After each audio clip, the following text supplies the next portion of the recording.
Hello mga guys, mga kaibigan. Ang lulutuin ko ngayon ay itong meatballs na na-prepared ko na 1 week ago. At inilagay ko lang siya sa freezer. So ito ay lulutuin ko sa tomato sauce or sugo ng pomodoro. At sandali. Maglagay tayo ng olive oil.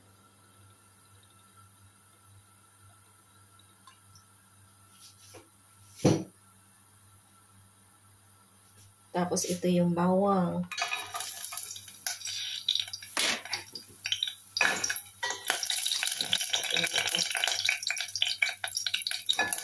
Malakas ang apoy.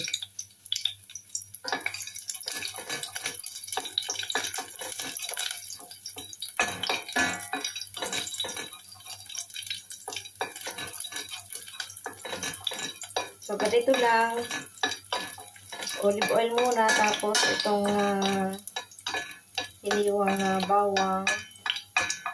Tapos ito yung tomato sauce or pomodoro na ito ay napakasarap na tomato sauce siya. So ilalagay ko siya.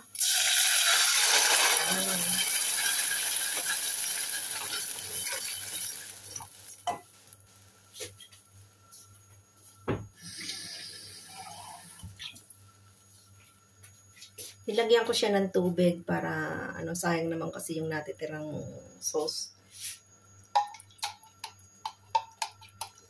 Maya-maya ko idadagdag kasi ito yung cherry tomatoes ito.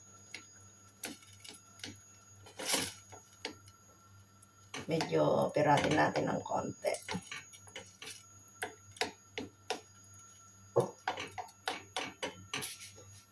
Buksan natin ng konti ang apoy. Ito sobrang hina. So, ayan. Promise, mga kaibigan, ito ay masarap. Kasi itong meatballs, ito ay pinaghalo-halo kong giniling na karne na baka sa white meat siya. Tapos nilagyan ko ng garlic powder at saka ground pepper na white. Then, nilagyan ko rin siya ng parsley tinadtad, yung dried. At nilagyan ko rin siya ng noche moscata or yung almond. At saka asin at saka isang itlog at saka parmesan cheese. At saka breadcrumbs. Yan. Ito ang ating meatballs na lulutuin.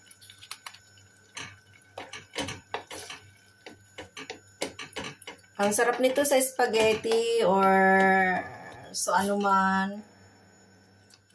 Tapos yung sauce, pwedeng pagpahiran ng mga tinapay, French bread, or kahit na anong tinapay. Pwedeng ipahid sa sauce. Pwede rin naman pagsabayin ng kainin ng spaghetti at saka itong meatballs.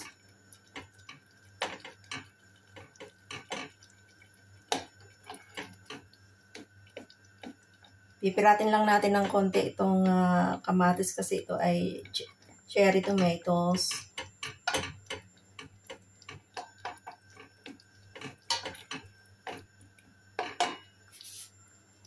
Dagdag natin itong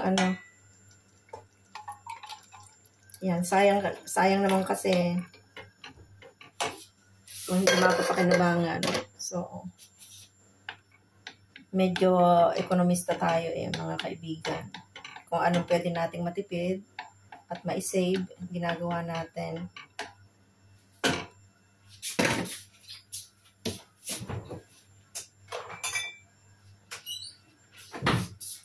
Tapos dinadagdagan ko pa nito. Ito ay mayong ito, kamatis din para mas pumula siya. At mas lumapot. Kunti lang naman. Yan.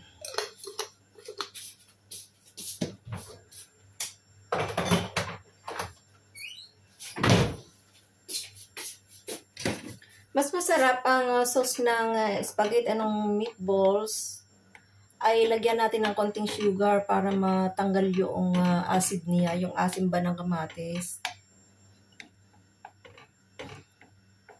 Naglalagay ako ng sugar at mas masarap.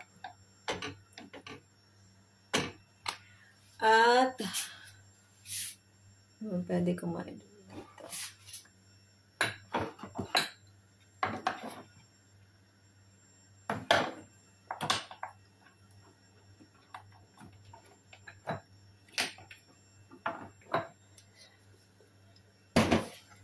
Naglalagay lang ako ng uting asin. Yan.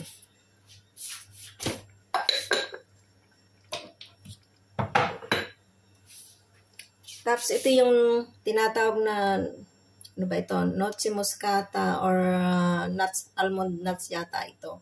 Basta masarap ito sa niluluto, karne, gulay or sa isda.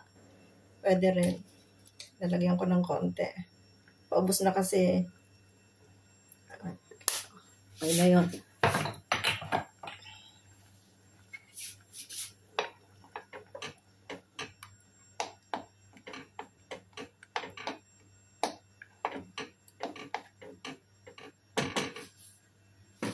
Tapos ilalagay ko na itong meatballs at hahayaan ko na siyang kumulo ng kumulo hanggang sa maluto. Mas masarap kasi yung mas matagal sa apoy para mas malasa. Mas gusto ko sa sauce ay yung talagang namumula siya at talagang halos nagbubuo-buo na yun, kaya mas masarap.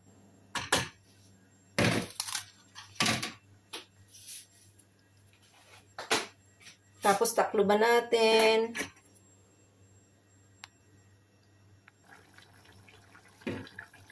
Baligtarin lang natin. Tapos bago uli natin tatakpan. Kasi pakukulan ko ito ng mga almost 1 hour.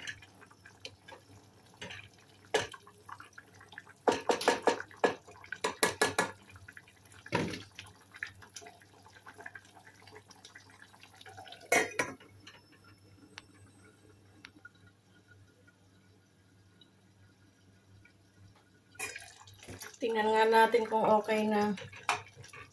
Tikman natin ha. Yung sauce lang natin titikman. Mamma mia. Sarap nito. Pwede na ito kasi papatayin ko na ang apoy at pwede nang kainin mamaya. Magluluto ako ng spaghetti. Okay, bye-bye. Thanks for watching.